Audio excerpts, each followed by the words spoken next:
Martin Gray, a white executive, humiliated Jared without knowing that he was the son of the company owner.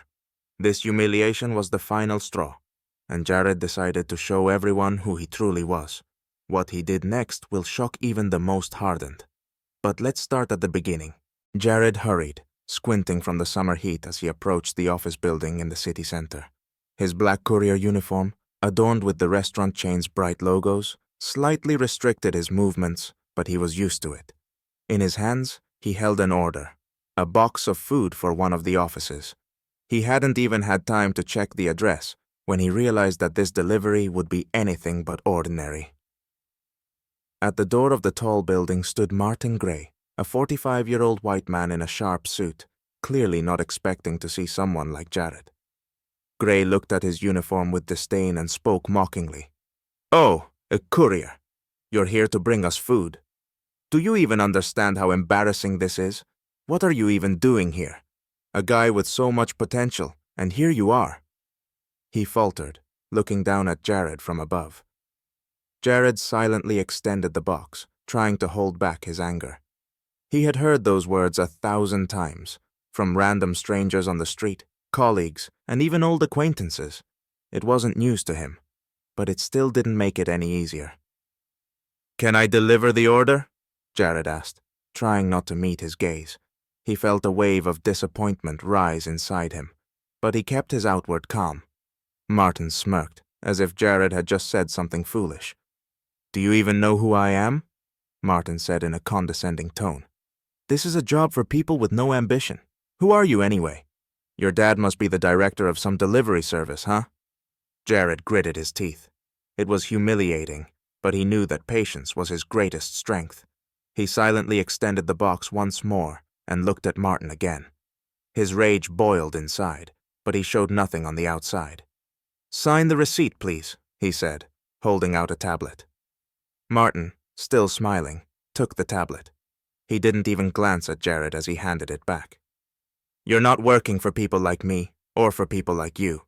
It's a shame you don't understand that," he said dismissively. With that, he turned sharply and walked back into the office. Jared stood there, feeling bitterness rise within him. But he knew that every day with people like this was a chance to become stronger. Every such moment brought him closer to his goal. Turning around, he walked away, deciding that today he would take a different path. Martin was just one of many. But maybe today, Jared would change everything. Jared sat behind the wheel of his old car, lost in thought.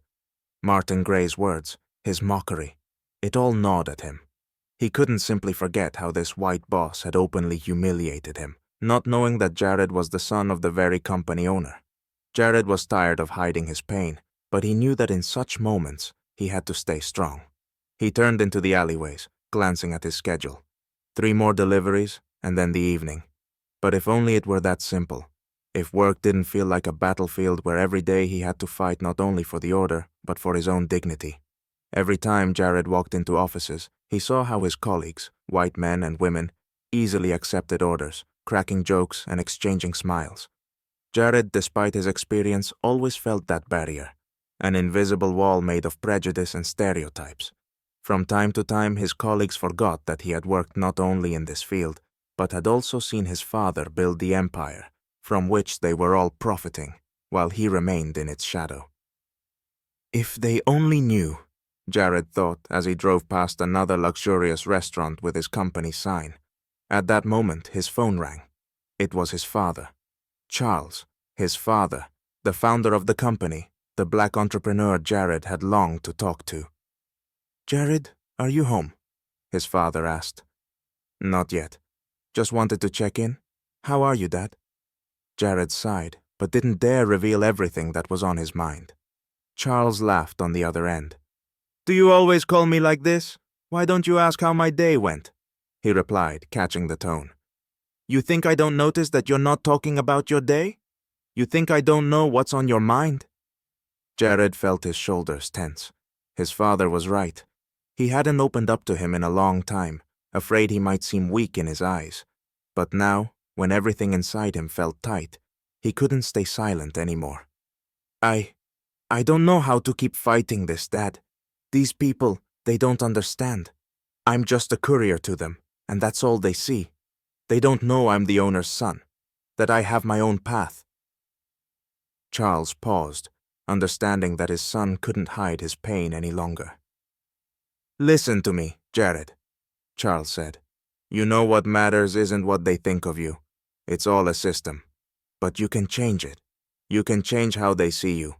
Trust me, you're stronger than you think. When you're ready, you don't just change their minds. You show them who you really are." Jared nodded, but he still didn't understand how he could do that. The office scene.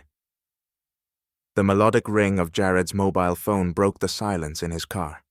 Outside, the evening was slowly settling over the city. Jared took a deep breath and turned the key in the ignition. Everything was just as it always was: fatigue, endless deliveries, and the feeling that the world wasn't changing. But something inside him began to click. He couldn't just be part of the system. He knew he had to do something. That evening, Jared couldn't sleep. Everything was swirling in his mind. The words of Martin, his humiliation, the doubts that had been haunting him for a long time.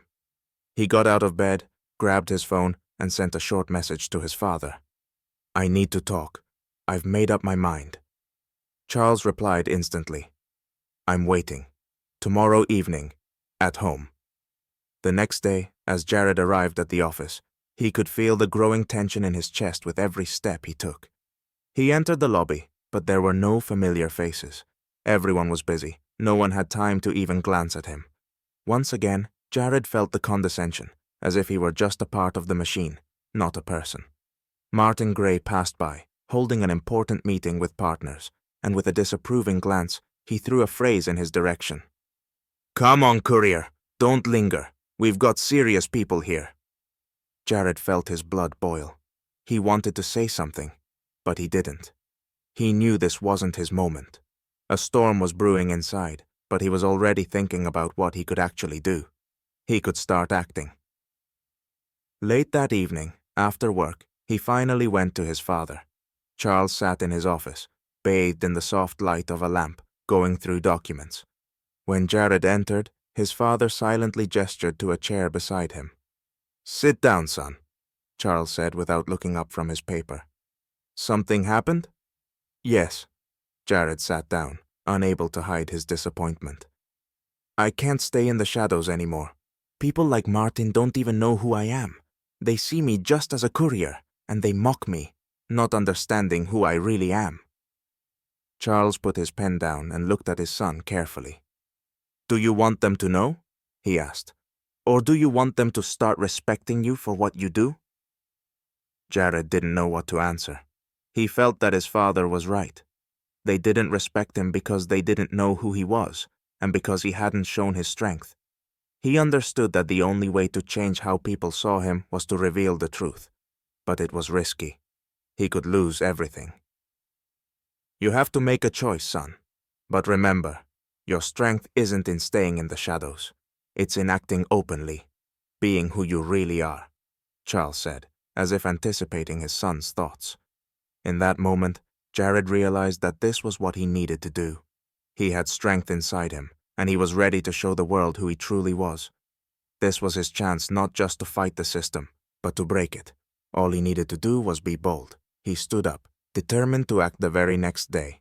Jared quickly recorded a video where he told his story, about how Martin had humiliated him, and about the racial discrimination he faced every day. The video quickly went viral, attracting the attention of the media and the public. The comments were mixed, but the support of the majority strengthened his resolve. Martin Gray ignored the situation, but when the video spread among his colleagues and partners, he started receiving calls from work. "What's going on, Martin?" asked one of the company executives. "Do you understand who you've crossed?" The next morning, Martin was forced to hold a press conference and publicly apologize. He admitted that he was wrong and apologized for his behavior. His apology sounded insincere, but his career was now at risk. Seeing this, Jared felt a sense of victory.